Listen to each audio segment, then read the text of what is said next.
My name is Monk Rowe for the Phileas Jazz Archive at Hamilton College, and I'm very happy to have Barry Kernfeld with me. And I'm going to introduce you. I'm not sure this would be the order of how you think of yourself, but a jazz historian, an author, an expert on song piracy, and a saxophonist. Does And an that work? archivist, and And an an arch, archivist these an, days. yes, an Yes. archivist. Okay. Well, it's a pleasure to talk to you, and it's curious. We had a exchange 20 plus years ago, and I was able to write a few entries for your Grove at that time, and I'm wondering we could talk about that for a minute. I found a quote from you from the edition 20 years ago, and it said, no, actually, it was the more recent, yeah, 20 years ago. You and your staff were reminded daily of the elusiveness of truth. An appropriate comment in this current culture, huh? Ah, how about that? Now truth is lost altogether. But anyhow, Yes. sorry, I just went off on a tangent, but I No, couldn't that's okay. couldn't help I'm it. always happy to be timely. And of course, there's no lack of jazz myths about things happen and this person said that to that person. And I wonder if you can tell me how you sorted out all that to the best of your ability. Yeah. Oh, and we're sorting it out all over again as we do the 20-year update of, to the second edition. of the Um, Grove, yes. yes, we're working on that now. Um, I would say that insofar as it's possible to check primary sources, um, which now with Ancestry includes a huge wealth of uh, genealogical documents um, and family blogs, family trees, things like that. So that helps sort things out. Um, musicians unions reports, so and so traveled here, record company catalogs.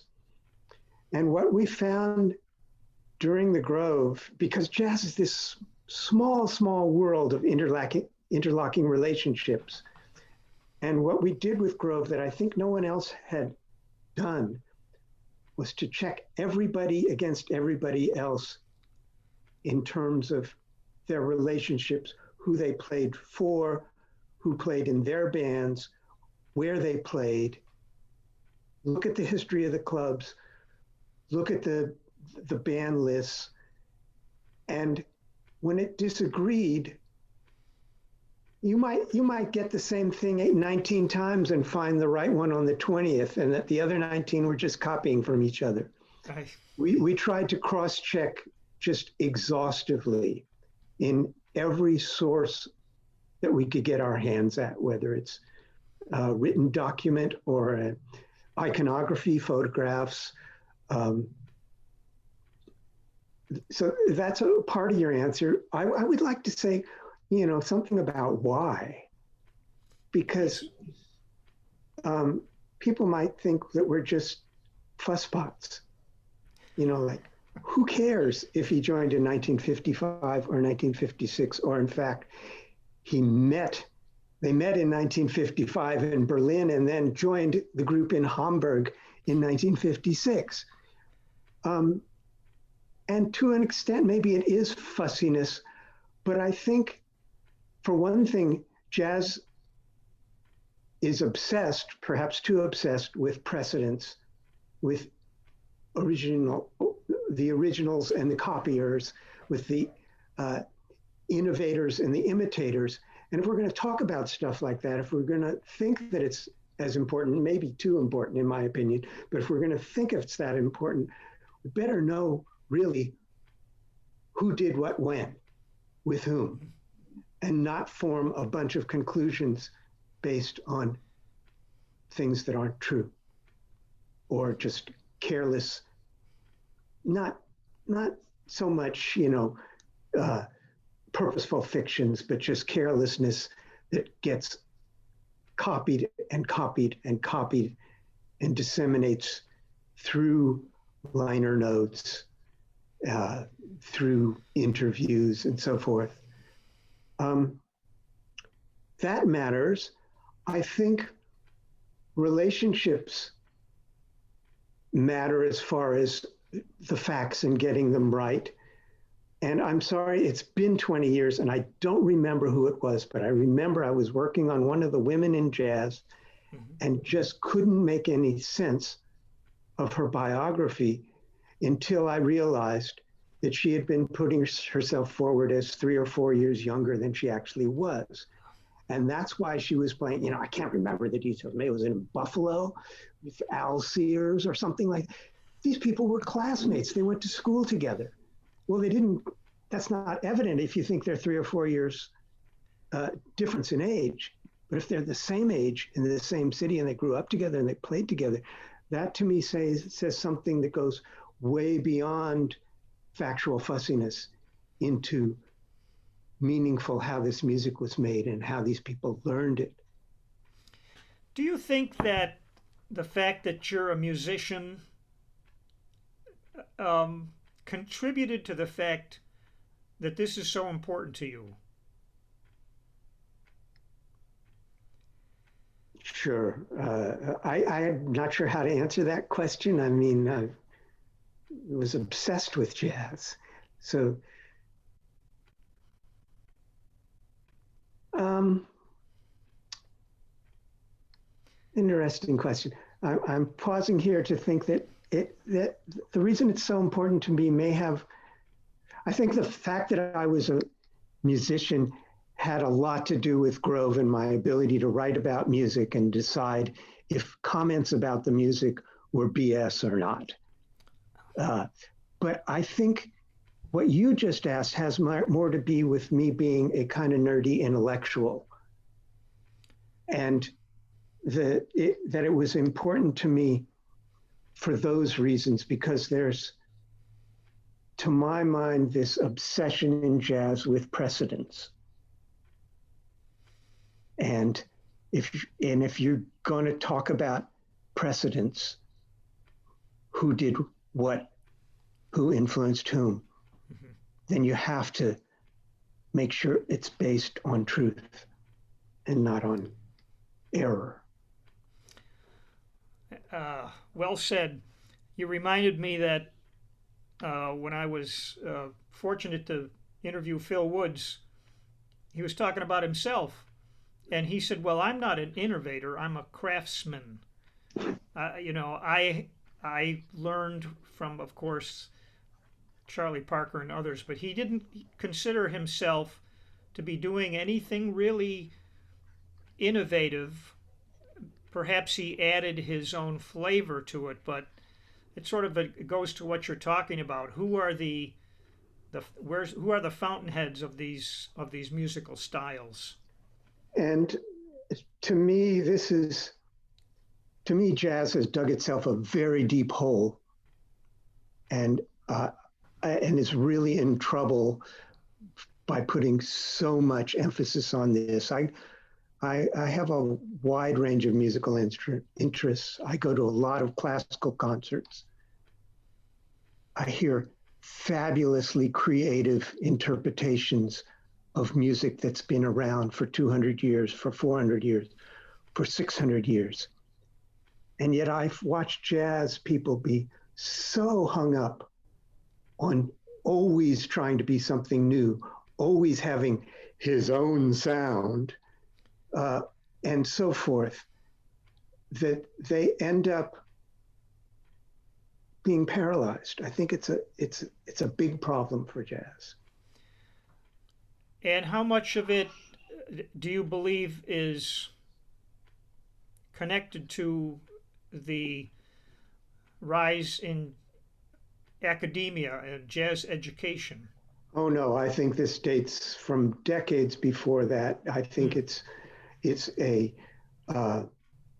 it's a vision, it's a myth, it's an interpretation uh, created by jazz critics very early on in the music as a way, as a really good handle at that time to write about it, because it was continuously evolving up to the 60s, maybe the early 70s, jazz fusion.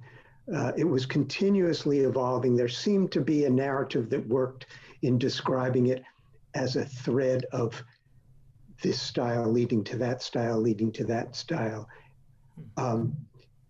It was also a way that I feel the critics made themselves feel better about themselves, because they were insiders and they knew the innovators, and maybe some of the other people didn't know the innovators and were just enjoying the imitators. And, I think it was a way of a really petty way for people who were not making the music to live in that culture. To live vicariously what others were doing. Do you recall what music you heard as a child that might have had something to do with your path in life?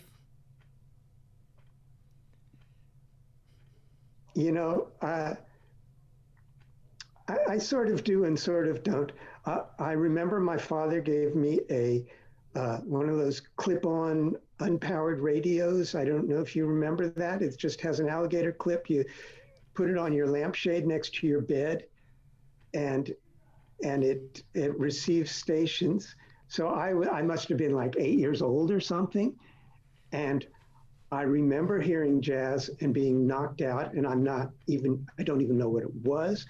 I have a feeling it was probably Bobby Darin's Mac the Knife with the big band, because that was something that would have been played on San Francisco AM radio, gotten into a mainstream enough thing that an elementary school kid would hear it. But I always, from when I became conscious of music and developed my love for it, it was jazz and popular music. I could give you later dates than that of things that I specifically remember, but I wasn't one of these 3 years olds that looked at the cello and decided that I wanted to play it, and that was it. Do you recall if you had a discussion with your parents about life as a musician, or trying to fashion a career in music?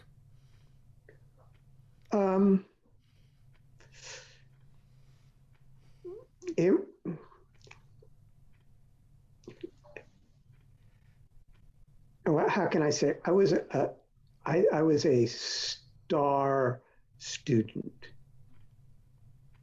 at an academic high school, and before that at the lower levels, and was expected to do something very different than attempting to be a musician, which failed, or becoming a musicologist, which succeeded. Okay.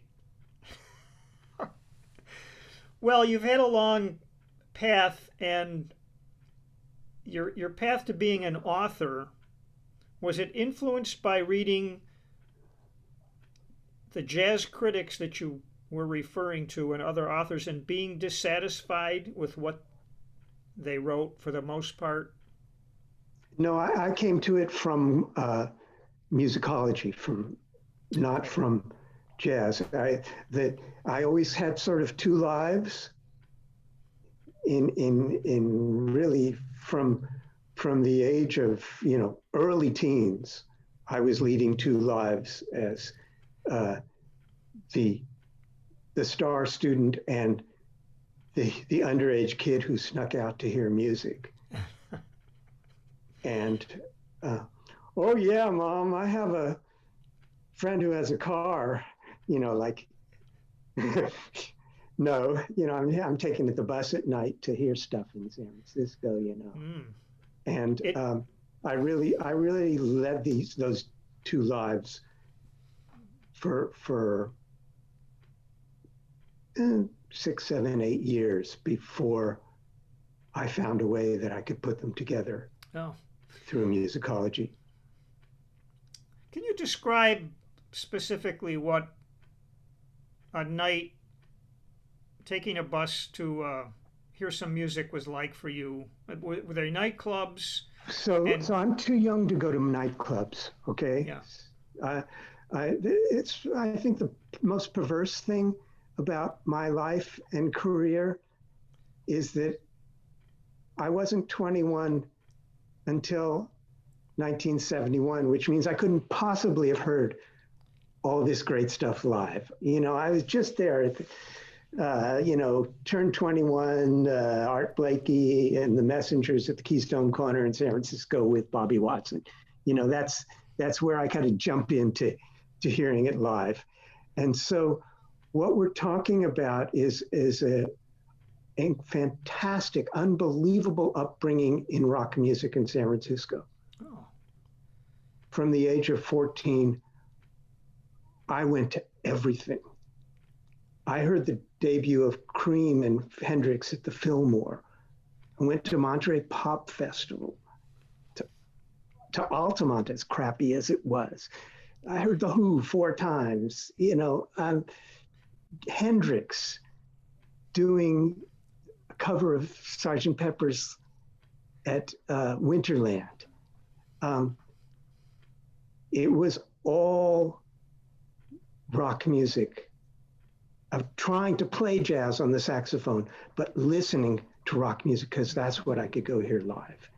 And that was stuff that was originally at Longshoremen's Hall in the Marina in San Francisco in the time before the Fillmore got started. So, taking a bus down there, there was after that, the Avalon Ballroom and the Fillmore, and then the Fillmore in another location, the downtown on Market Street. The Fillmore was in the Fillmore District, which is one of the African-American districts in San Francisco. Mm-hmm. And then it moved downtown to Market Street to a much more generic location. So, I could go on and on about that. All right, I'll tell you the most incredible thing. So there was a firehouse, a disused firehouse, 2.5 blocks from our house, from our home. And I had a friend who was cutting edge everything. He was the first person with a skateboard, with a surfboard, unfortunately with drugs, and really ruined his life. And he was just on top of everything with music. He would be the one who said, hey, this group called Cream's coming to the Fillmore, And so he took me around to this firehouse where this band was rehearsing with Sears Dan Electro amplifiers. And it was Big Brother and the holding company before Janis Joplin joined them. And so we would go up there and just listen to them doing these two-chord jams, 2 guitar jams. Sorry, not 2-chord jams. Okay, it's probably 1 chord, right? No. Well, not necessarily. I actually liked them a lot more without Janis. They were great improvisers and had really interesting 2-line things going. So, that was the kind of thing that I was able to hear. That's awesome. Did you distinguish at that time between white musicians in rock and black musicians in rock?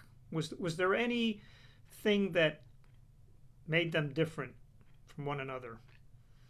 At that time, there were almost no black musicians in rock. Mm-hmm. So no, it wasn't a distinction to be made. Hendrix was a real exception at the time. Mm-hmm. It was very, very much a white music. Yeah. And Santana, Latin. Right.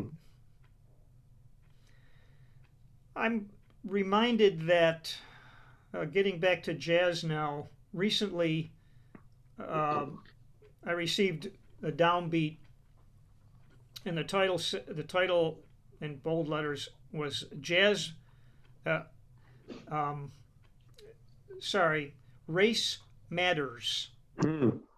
And I said, wow. And I went over to my bookshelf because I had saved this other issue from 10 years ago from another jazz magazine, and I pulled it out, and it was Nat Hentoff, and the title was Race Matters. And so I guess my obvious question was, would does race matter? Oh, yeah. Okay, how does it matter But in your eyes? how does it matter in my eyes? Well,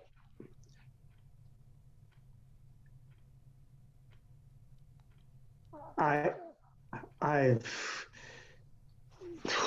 that's too big a question to answer. God, how do you even begin? Since I was very young, I loved black music. There were radio was entirely segregated. There were white stations and black stations. The black ones were KDIA and K-Soul. And I I started listening to that. Um, it was a revelation. It wasn't something that most people in my circle would have ever listened to. I was asked to join a sort of rainbow soul band with to be the saxophonist in a group that was Korean, Chinese, Mexican, and African American, and an Irish organist. It was a great cultural experience. I'm scared in something as sort of off the top of my head situation as a video interview to really answer that except in an anecdotal way. Mm-hmm. So that, some of the things we did, so we did James Brown covers. We had a really good singer and dancer. And we played all over the Bay Area, from the most affluent University of California law school reception to a dance in the projects. And you do a dance in the projects and you're up there on stage playing, and there's 200 people, 200 kids in a line, all doing the same dance coordinated together. And first of all, you realize, oh, that's what this music is about. It's functional music. This is just, forget you on stage. That's just a secondary role. This is functional music. This is culture. This is social interrelationships. And to see that was just an eye-opening experience for an 18-year-old kid who grew up in Jewish culture. Mm-hmm. It was fantastic. And I think there are many other anecdotal answers like that, of just experiencing life in ways in which musics of African American origin had a cultural meaning that I didn't find elsewhere. There wasn't a split between music and life. I think another component of the answer that could, go down a rabbit hole is that, in spite of what I said about innovators and imitators and my apprehensions about carrying that too far, I do believe in the idea. There are people who came up with these ideas. And if you were to ask me who I thought were the 50 most important jazz musicians, probably 48 of them would be Black. Mhm. I think I would probably throw Metheny and Stan Getz in there, and I don't know who else. Okay. Well, the more we talk, the more I think we have in common because I had a similar experience in growing up in Rochester with the kind of thing you're describing. So I thank you for sharing that with me. You used the word functional, and over my shoulder I have Count Basie and Lester Young, and I think of them as playing, I guess, functional music, and people could dance to it. They took joy in it.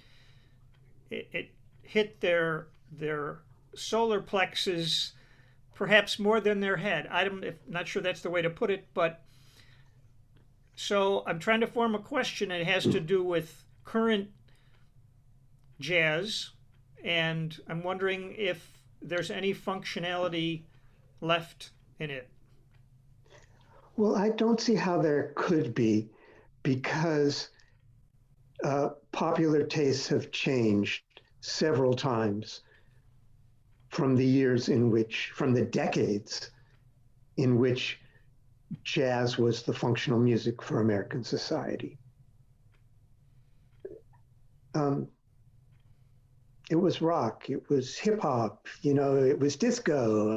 Those are out of order, but it was a whole bunch of things, rock and roll since that era. And that's just practical what people like to do to hang out, what they like to listen to. Now it's not even live music anymore. What people like to listen to is DJs. Yes. So that's just, hell, things end. That's just over. How does that make you feel? Uh, well, as I said, I regret that I wasn't a whole bunch older to have experienced that stuff in the clubs, but how does that make me feel? There was this great New York City exhibit on Rembrandt and all the disputes about what he painted and what he didn't paint. And this really cynical thing up on the wall. It said, every generation gets the Rembrandt that it deserves. And I'm thinking, well, maybe every generation gets the jazz that it deserves. It's what we are. It's not a choice that we can make. I just love the opportunities that I've had to hear as much as I had. And one of the great things in this new 20-year update to the Grove Dictionary is the explosion of high quality jazz videos now available, especially in Europe, because America has commercial broadcasting, but Europe has government broadcasting. They have these huge archived things, repositories of films and videos that are now being posted on the web for free because it's a national thing. It's not a commercial ownership thing. And I am seeing completely amazing performances that I've never seen before. So in a way, I am now closer to that world than I ever was. If I can go and watch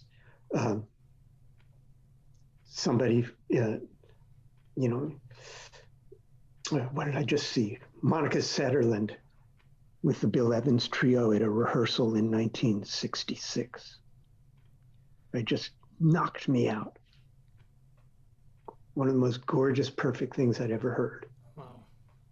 And so, hey, there's plenty to hear to be happy. I don't need to have some sci-fi fantasy of wishing I'd go through, Back to the Future and show up in a club in 1940. It would have been nice, but It didn't happen.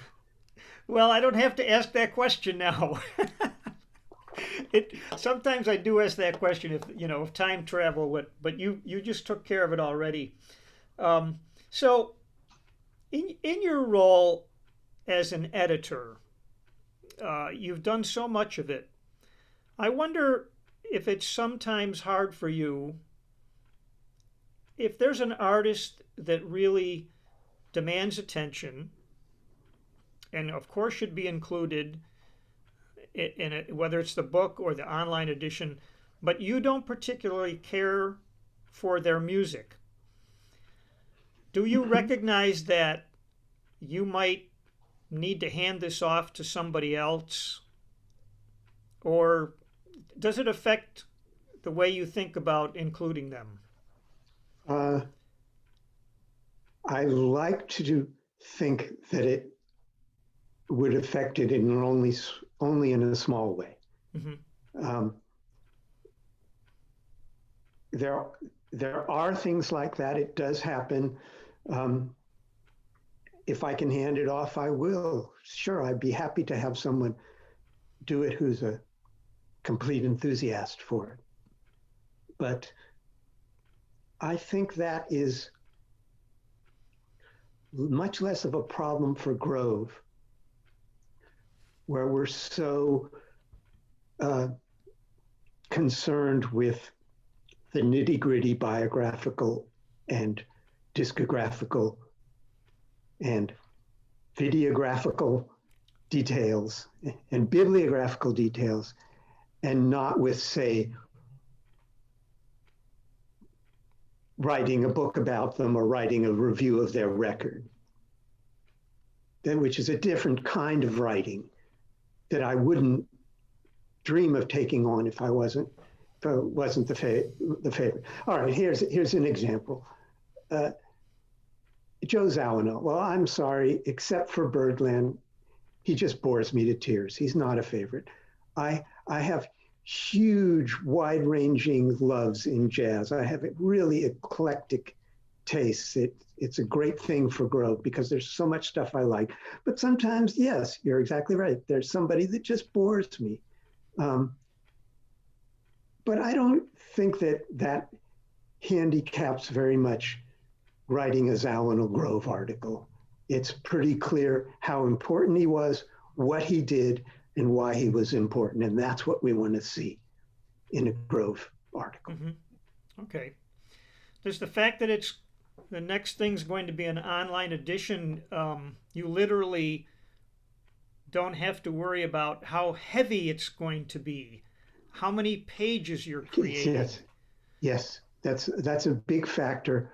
Uh, it takes off a lot of pressure because you don't have to worry about publication cost, Mm. and you want to show some uh, editorial sense as far as proportion and consistency, and you don't write 300 words about this person and 7,000 about the next. You want to have a balance maintained, but you can add a lot of detail that I would have had to worry about 20 years ago and don't have to worry about now. If it's important, I can put it in.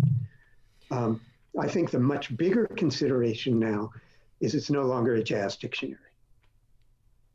It's now the New Grove Dictionary of Jazz, a component of Grove Music Online, a component of Oxford Music Online, which means when we do Nancy Wilson, I just rewrote her article, that was maybe 350 or 400 words. Now it's probably 1,000. I didn't count because we're no longer writing about Nancy Wilson as a jazz musician. We're writing about Nancy Wilson as a jazz musician, as a popular musician, as an actress, as an entertainer on TV, as a host of the Jazz Profiles show, as a civil rights activist, as a member of the Minority Council on AIDS. We're writing about her life now.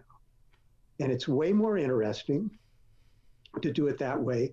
And it's a way to not have to worry about putting someone in a jazz box, not have to worry about if this guy has an article in the General Grove Dictionary? Should he also have an article in the jazz one? And it should be different because they're all collected in one place now. And it's really, it's a good thing. Well, Nancy would be happy wherever she is because, as you heard her say in the session we did, that she didn't like to be called a jazz singer. She she just felt she was a singer and let me choose what I want to do. I was so surprised when she said that the critics panned her record with I was Cannonball Adderley astonished. because that's my favorite record in the world. I was completely astonished. What were they thinking? I mean, so those two tracks, Save Your Love for Me and Never Will I Marry. Okay, as a Grove editor, you have to be brutal. I'm dealing with tens of thousands of people and hundreds of thousands of recordings. Sometimes I'll listen to something just once. Often I'll listen to something just once because I don't have time to do it more than that. Sometimes I won't even make it all the way through just once. It'll be 3 minutes in and I'll say, all right, it's pretty clear what this person's doing. Another Benny Goodman imitator. I don't have to listen to this whole track. I got it. Save Your Love for Me and Never Will I Marry. I listen to those over and over and over again. They're just perfect jazz. Mm. A student of mine just sent me. So yeah, I was flabbergasted. Yeah, yeah. A student of mine just sent me a wonderful album of a singer, trumpet player from Spain, I think, Andrea Motis. Hmm? And she did this. I know, me neither. And she did those songs like, oh God, and she copped the arrangements and the whole thing. And I was so happy to hear it. Hmm. I'm also I can't get away from Cannonball for a minute because he's like my musical hero. And when you approached in your book Twilight of Bebop, can you talk about Cannonball for a minute? And that's a way open-ended question. Yeah, that's that's a long time ago. That was my PhD dissertation. That's what got me into this, writing about jazz in a scholarly way. Mm-hmm. And I was writing about the Miles Davis Sextet and trying to ask the question, how did these people go about improvising? And see if it could be analyzed in some sort of useful way. Which is all an introduction to say that I actually don't love his playing as much as I used to. I love his ballad playing, but his bebop-y stuff is too many notes and not enough space for my taste. Again, very timely that you said that because I just got a gift from a fellow jazz educator of Cannonball Adderley transcribed solos. And I went and I was looking, the page after page. There's not too many rests in there. But I want to pursue the thing about improvising a little bit because there's a quote from you.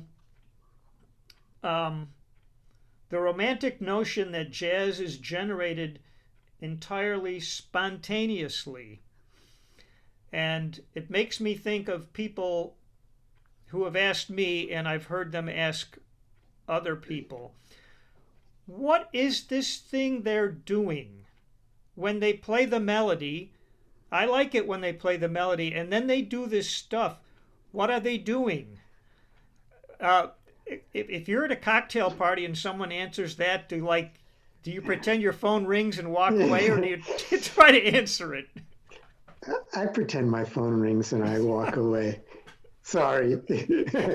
I ducked that question. I could try to not duck the question if you really want me to. But since I really want you to. Yeah. I think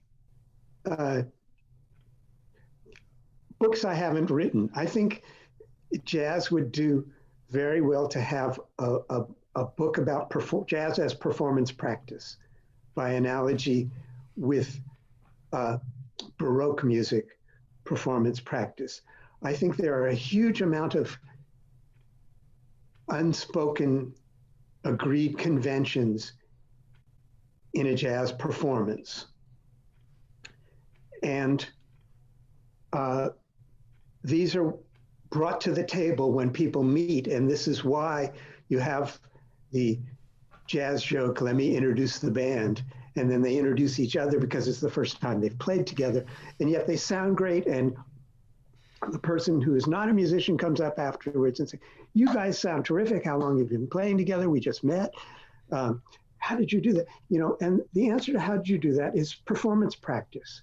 Jazz is as deeply embedded with prior agreements coming to a performance as any music that I know. And that extends to techniques of improvisation. So to maybe to talk about what you're asking me, it's not just improvisation, but it's repertory. It's harmony and agreements about what sounds, what voicings are appropriate for jazz and what voicings are inappropriate. It's instrumentation and tone on instruments. What kind of a sound are you bringing to a jazz gig? It's rhythmic style, swing, Latin, rock-based, hip-hop. There are all sorts of things that people bring into the performance that they have learned to do with others previously, a sort of endless chain.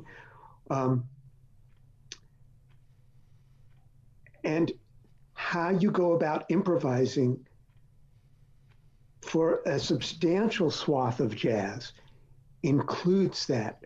There were sort of, in the simplest explanation, licks, there you go. Formulas, things that you use as a way to get started and embellish upon. You don't just come with a blank slate. I think Mingus made a comment along that line once, though I don't remember exactly what it was. I think he said, I saw it. You have to improvise on something. Yeah, you got to improvise on something. Yeah. And until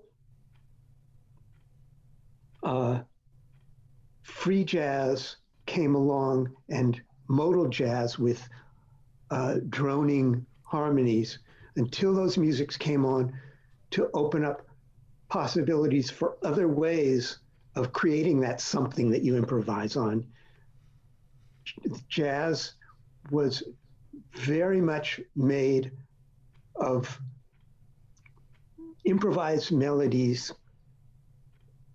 that were generated in response to a functional harmonic pattern that underlied, whether that was blues or a popular song that lay underneath that formed the structure of the performance on which they're playing. Okay. Well, you can go get another drink now at the cocktail party. You deserve it. That was a nice response. It's I can't say that I'm a constant listener to current jazz, but what I've heard of it, something you said about the conventions of it and what we expect, and it seems that younger players are approaching the time in a different way now. I listen to the bass players and the drummers, and a lot of they're not playing the time; they're playing against the time, and it's very creative. It's hard for me to latch onto, I guess. I guess I'm a guy who needs a groove. Yeah, I'm sorry. I don't actually know what that means or who you have in mind. Well, for one thing, it was the San Francisco Jazz Collective Hmm. that very accomplished, and perhaps my ears aren't just modern enough for what they're doing. Well, there's so many different things happening. It's really hard to say. There's a huge infatuation with uh, unusual meter. Mm. That's like almost so. So as jazz education, you know, formulated itself as a component of universities, uh, it this idea of playing in all keys became popular. Uh, can you do Donna Lee in every key? And I think that has now morphed into can you do Donna Lee in any meter? Oh, So those are technical things that are of just about zero interest to me. I, yes. I don't care about that. But there are so many different things going on worldwide in jazz. It's impossible to make any kind of generalization on those lines. There's fantastically creative players and there's robots and everything in between and in many different styles. Hmm. What makes a robot? Uh, it's just something that got fostered as a component of jazz coming into the university and people uh, focusing obsessively on pitch scale relationships. You get this chord, you play these notes, and on people focusing on technique rather than having technique be subsumed to making melody. Mm-hmm. Making melody should be the number one consideration. Technique should be at the service of it. And that's just, I mean, so what? There's, there's I'm It's a sure big. that's been true in music for a very long time in many different disciplines. It's just that it's all more visible now because we have such efficient communications. Yes, it's still a big tent. I enjoyed reading about your research into fake books. That was fun. Yeah, and then the reply I read from, I guess it was the one of the key guys in creating the real book. Was it back in the 70s? Yes. Yes. Um, what's your take on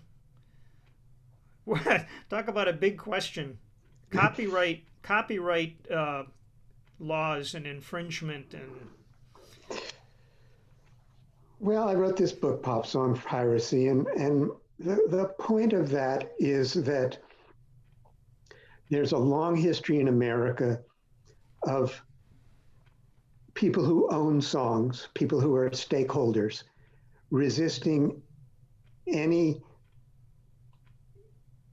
new alternative that would take away their money. And it's a battle that was fought over song lyric sheets, over fake books, cassette tapes, pirate radio, uh, photocopying, uh, MP3 files, streaming. It's an ongoing battle. It's the same story over and over again. Uh, FBI investigations, federal trials, occasionally, uh, often fines, and occasionally even prison sentences. So what's my take on this? I understand it's a human thing to want to protect your money. It's very, uh, it's a turf war. It's just kind of normal behavior that goes way beyond music into many things in our life. Um, I think that copyright is a poker game. Now, a patent is granted. You apply for a patent and it's granted. A copyright is not granted. A copyright is a claim. And the only time that claim is ever verified or not is when a case is taken all the way to a judgment in federal court. And so everybody's playing this poker game, and often the winner is the person who has the lawyer with the most money. And very occasionally, there are cases that make it all the way and receive a judgment.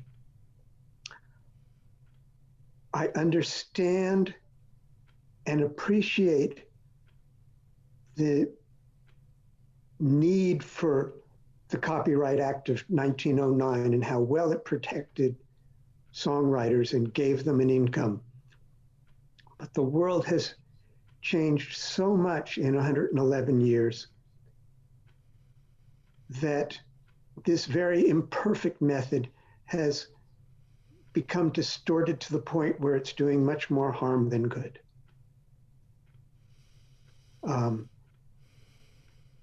The fair use clause has very much gotten lost.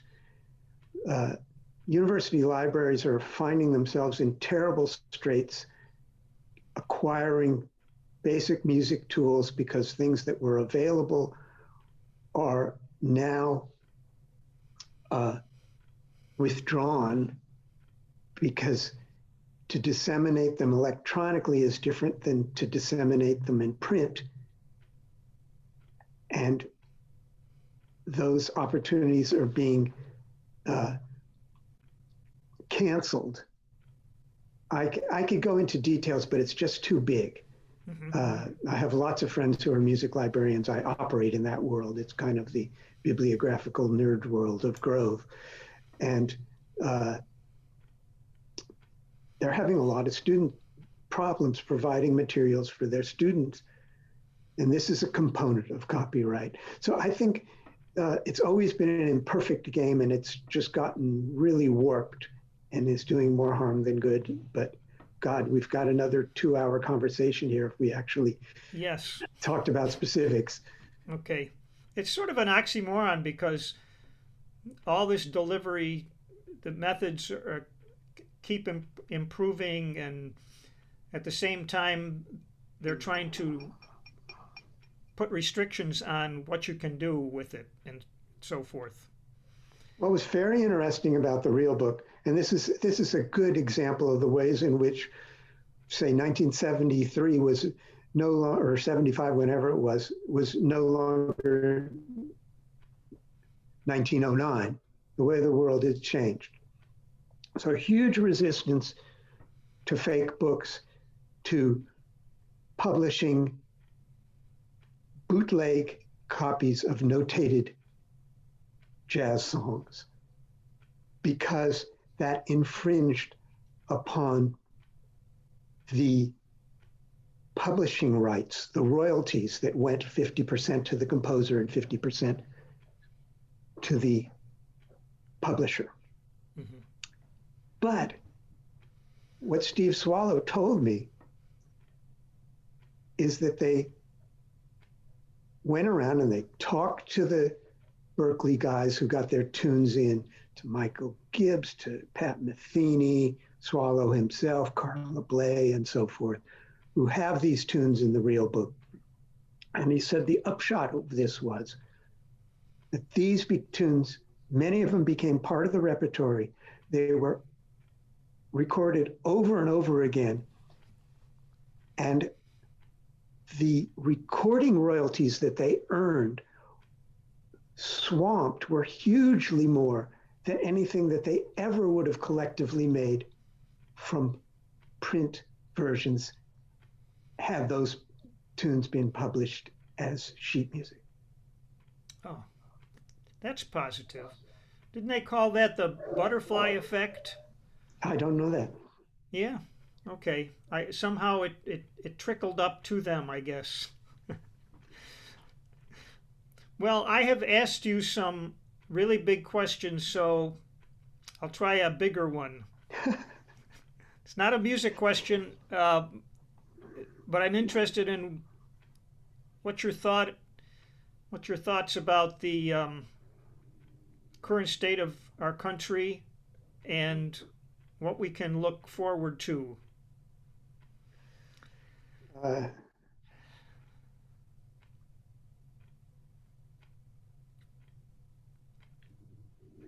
when I was a hopeful person in the 1960s, I never imagined things could be as bad as they are now. That there would, I think we're moving towards a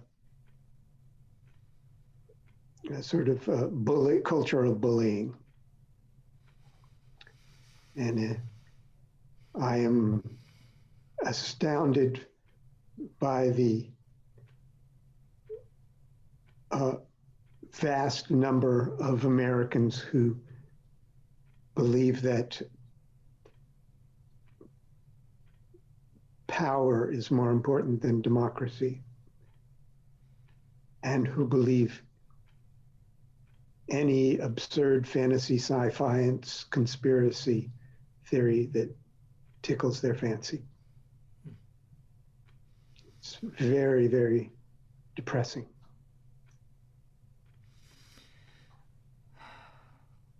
I read in the New York Times recently a number of quotes about the arts have never been more important than they are now. Would you agree with that statement? I mean, I would like to, but I'm not sure. Well, I think it's certainly true in the schools, and it's sad the extent to which the arts in the schools are the first to go when funding for education diminishes. Mm-hmm. More broadly, I haven't. It's not something that I've given meaningful thought to. Okay. What makes you angry these days? What makes me? Oh, I wouldn't say that I'm an angry person ever. You gotta push my button pretty hard before I'm an angry person. I would say that almost everything in the news makes me an ostrich. I just want to stick my head in the sand because it feels hopeless.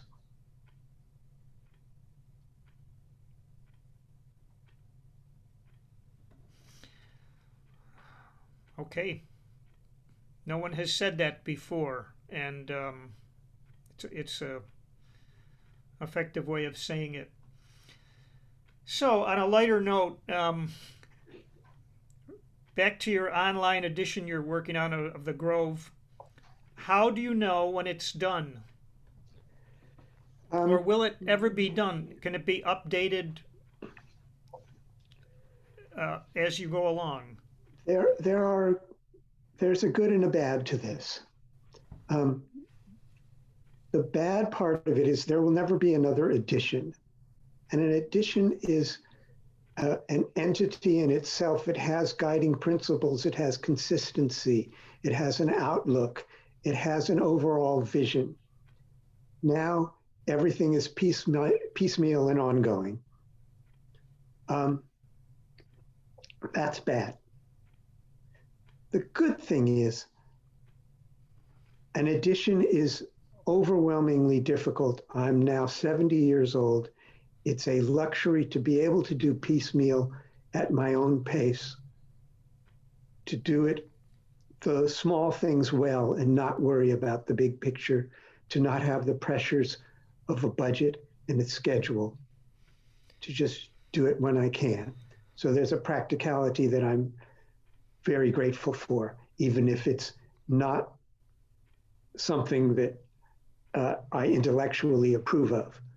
But there isn't, I don't have the energy anymore to do a third edition of the New Grove Dictionary of Jazz. And I don't think it would be appropriate anymore because of what we were talking about, because there are such a small number of people now who are jazz musicians in the same way that they were in the 20th century. The norm now is postmodern, cross-genre participation in many, many things. And many of the most creative people, even if jazz is a component of what they do, I would not call them jazz musicians. Some of them, yes, some people are still doing that, and it's really clear that they fit into that model of what we think jazz is. That's a pretty hard living these days, and it's not of interest to many of the most creative people who are now living. Okay. Well, I'm going to wrap up here. This has been fascinating. One question I wanted to get in that's very relevant to us. When we have our interviews, my wife has done all these transcriptions, and I learned that you did a lot of transcribing of the Smithsonian interviews. Yes. And we were curious, the logistics of how did you do that? Were they on cassettes or were they reel-to-reel tapes? No, this was much later. This was all on CDs. This was like I don't remember exactly the years, but after 2000. Okay. Early 21st century. So it was very easy. It was all on CD. Yeah. Well, I want to thank you for your thank you for your career. I mean, I consult the Grove a lot, and I love books, so it's a win-win. And it was quite a labor of love, I think, for you, and well worth doing. In addition to all the other things you've done, I saw one picture on your website of you with a clarinet. I think you were in Fiddler on the Roof.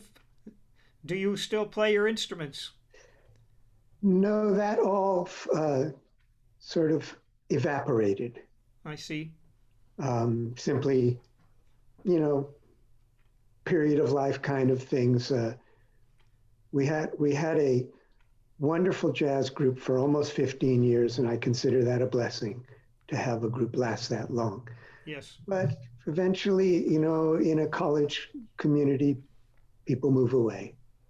And when it got to the point when we no longer had a chordal instrument, we just couldn't keep going anymore. Yeah. And similarly, I discovered late in life that I was much more talented as a musical theater performer than as a jazz musician. It's something I didn't know, but the ability to switch instruments quickly and to read really well, and the experience of jazz was important because I had such a good knowledge of the repertory, and I could know how to play with people and hear when something happens. And so when the singer dropped out a verse, I could go right with her, and everybody follow Kernfeld. He knows where he is, So, but that was something late in life that I enjoyed a lot. And I had, 6 different instruments that I could play in the pit. But that fell apart too for various just reasons that it slowly evaporated over the years. And last year I played 2 musicals for 1 week each, and this year none. So it's all done. Unfortunately, It was fun. Yes. It was fun while it lasted. Yes. I'm in the same position with gigs, if I could play them, I would, but it's not happening now. So I'll do more reading. All right, Yeah, so well, I'm going to COVID pause. anyway. Yeah, I'm going to pause our recording, and I want to thank you for your time today. It was very, very interesting for me. Thanks, Mark. It was fun.